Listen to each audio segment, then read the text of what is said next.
White cement লাগানোর কিছুদিন পরেই দেখা যায় দেওয়ালে হাত দিয়ে ঘষলে সেই হোয়াইট সিমেন্ট কিন্তু হাতে লেগে যাচ্ছে, সাদা সাদা দাগ লেগে যায়। আবার বেশ কিছুদিন যাওয়ার পরে দেখা যায় দেওয়ালে এখানে সেখানে হোয়াইট সিমেন্টের উপরে প্রলেপের উপরে কিন্তু হেয়ারলাইন স্ক্র্যাচ এসছে এবং সেখান থেকে কিন্তু চোকলার মতো হোয়াইট সিমেন্ট খসে যাচ্ছে। তো এই ধরনের যে প্রবলেমগুলো হয়, এই প্রবলেমগুলোর পিছনে কিন্তু বন্ধুরা বেশ কয়েকটি কারণ রয়েছে।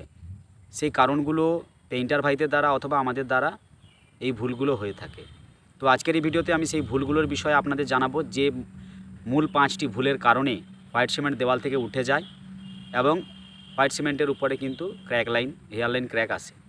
তো এই ভুলগুলো কি কি জানতে আপনারা ভিডিওটি স্কিপ না করে সম্পূর্ণ ভিডিওটির সঙ্গে থাকবেন। আর যদি আপনি আজ চ্যানেলে আমার প্রথম হয়ে থাকেন তাহলে অবশ্যই চ্যানেলটি সাবস্ক্রাইব করে পাশে থাকা বেল আইকনটি প্রেস করে দেবেন। তো বন্ধুরা, হোয়াইট সিমেন্ট লাগানোর সময় বা লাগানোর আগে যে 5টি ভুল আমরা করে থাকি, সেই ভুলগুলো কি কি? প্রথম যে ভুলটি হয় সে ভুলটি হলো আমাদের একটি ভালো ব্র্যান্ডের হোয়াইট সিমেন্ট বেছে নেওয়া। বন্ধুরা, মার্কেটে বিভিন্ন ধরনের হোয়াইট সিমেন্ট রয়েছে, বিভিন্ন কোম্পানির হোয়াইট সিমেন্ট পাওয়া যায়। তো আপনাকে প্রথমেই বেছে নিতে হবে আপনার বাড়ির জন্য কোন হোয়াইট সিমেন্টটি ভালো। আপনারা যদি আমাকে পার্সোনালি বলেন যে আমার দিক থেকে কোন ব্র্যান্ডটি ভালো, তাহলে কিন্তু আমি দুটো ব্র্যান্ডের রেকমেন্ড আপনাদের সামনে করতে পারি। একটি হলো জেকে আর একটি হলো বিড়লা হোয়াইট। এই দুটো কোম্পানির আপনারা হোয়াইট সিমেন্ট নিঃসন্দেহে ব্যবহার করতে পারেন।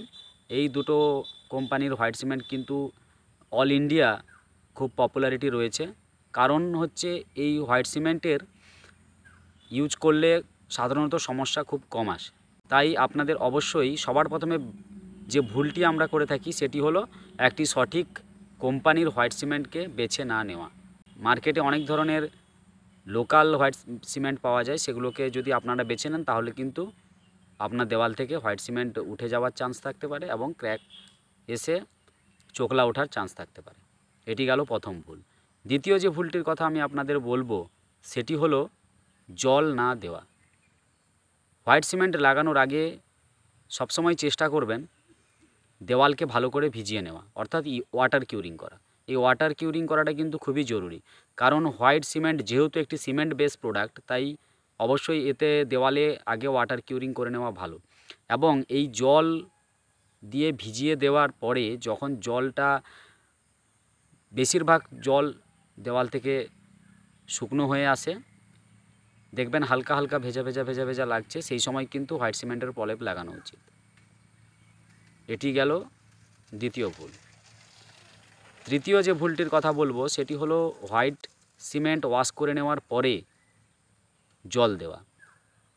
বন্ধুরা, হোয়াইট সিমেন্ট লাগানোর আগে প্রথমেই যেরকম জল দেওয়া প্রয়োজন, সেরকম হোয়াইট সিমেন্ট লাগানোর পরে যখন আপনার হোয়াইট সিমেন্ট 2 কোট লাগানো হয়ে যাবে, তখন কিন্তু যেদিন হোয়াইট সিমেন্ট 2 কোট লাগানো কমপ্লিট হবে তার পরের দিন কিন্তু অবশ্যই জল দিয়ে ভেজানো উচিত, এবং সেটা 1 থেকে 2 দিন আপনাকে মিনিমাম জল দিয়ে দেওয়ালটিকে ভেজাতে হবে, এবং সেটা দিনে 1 থেকে 2 বার।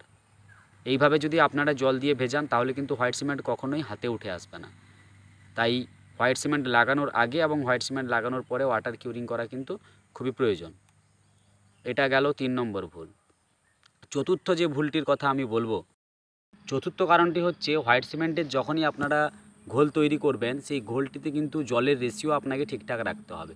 সঠিক পরিমাণ জল দিয়ে আপনাকে কিন্তু হোয়াইট সিমেন্টের ঘোলা তৈরি করতে হবে, এবং সেই ঘোলাটি যেন বেশি মোটা না হয়। বেশি মোটা ঘোলা যদি আপনারা দেওয়ালে লাগান, যেহেতু 2 কোট না লাগালে হোয়াইট সিমেন্টের ফিনিশিং আসে না, 2 কোট আপনাকে লাগাতেই হবে। সেক্ষেত্রে আপনারা পাতলা পাতলা করে কিন্তু 2 কোট লাগাবেন। যদি আপনারা বেশি মোটা আস্তরণ লাগিয়ে দেন তাহলে কিন্তু দেওয়ালে ক্র্যাক চলে আসবে এবং দেওয়াল থেকে হোয়াইট সিমেন্ট খসে যাবে, ফেটে খসে পড়বে। তাই আপনাদের অবশ্যই এই দিকটায় গুরুত্ব দেওয়া উচিত, জলের রেশিওটা ঠিকঠাক রাখা উচিত। তাহলে আপনারা প্রশ্ন করতেই পারেন যে জলের রেশিওটা আপনারা কি পরিমাণ রাখবেন। তো সেক্ষেত্রে আমি আপনাদের বন্ধুরা বলে দিই, 1 কেজি হোয়াইট সিমেন্টে আপনারা কিন্তু 750 ml জল দিয়ে ঘোল তৈরি করবেন, এবং সেই ঘোল আপনারা দেওয়ালে লাগাবেন, দেখবেন ক্র্যাক আসার চান্স কোনো রকমের থাকবে না। বন্ধুরা, 5 নম্বর যে কারণটির কথা আমি বলবো, সে কারণটি কিন্তু যাদের পুরনো বাড়ি রয়েছে তাদের জন্য। পুরনো বাড়িতে যারা আগে থেকে আপনাদের হোয়াইট সিমেন্ট লাগানো রয়েছে, সেই হোয়াইট সিমেন্ট লাগানো দেওয়ালে যদি আপনারা পুনরায় হোয়াইট সিমেন্ট লাগান, সেক্ষেত্রে কিন্তু দেওয়াল থেকে হোয়াইট সিমেন্ট খসে যাওয়ার চান্স থাকে এবং গায়ে বা ঘষা লাগলে সেই হোয়াইট সিমেন্ট কিন্তু উঠে যাওয়ার চান্স থাকে। আপনারা কখনোই হোয়াইট সিমেন্ট লাগানো দেওয়ালে পুনরায় হোয়াইট সিমেন্ট লাগাবেন না। পেইন্টার ভাই বলুক বা আপনি নিজে থেকে চাইলেও কখনো কিন্তু আপনারা হোয়াইট সিমেন্টের ঘোলা সেখানে লাগাবেন না। হোয়াইট সিমেন্ট দেওয়ালে 1 কোট থেকে 2 কোট লাগানোই কিন্তু বেস্ট। এর চাইতে বেশি যখনই হবে, বেশি মোটা হয়ে গেলে দেওয়াল থেকে কিন্তু খসে পড়বে। তাই আপনারা অবশ্যই এই দিকটাই খেয়াল রাখবেন। একবার যেখানে যে ওয়ালে আপনারা হোয়াইট সিমেন্ট করিয়েছেন, সেই দেওয়ালে পুনরায় আপনারা হোয়াইট সিমেন্ট করাবেন না। সেখানে আপনারা এমালশন বা প্লাস্টিক পেইন্ট, আর বাইরের সাইডে যদি হয় আপনারা ওয়েদার কোট লাগানোটাই বেস্ট, এবং সেটা প্রাইমার দিয়ে। তাই বন্ধুরা, যে 5টি ভুলের কথা আমি বললাম, এই ভুলগুলো আপনারা যত্ন সহকারে দেখবেন, কারণ আপনার বাড়ি আপনার স্বপ্নের বাড়ি। তাই এই স্বপ্নের বাড়ি যাতে পরবর্তীকালে দৃষ্টিকটু না হয়, সেদিকে আপনারা লক্ষ্য রাখবেন এবং আমার কথা মতো এই 5টি ভুলের দিকে খেয়াল রাখবেন। আপাতত বিদায় জানাই, দেখা হবে পরবর্তী কোনো ইম্পর্টেন্ট ভিডিও নিয়ে।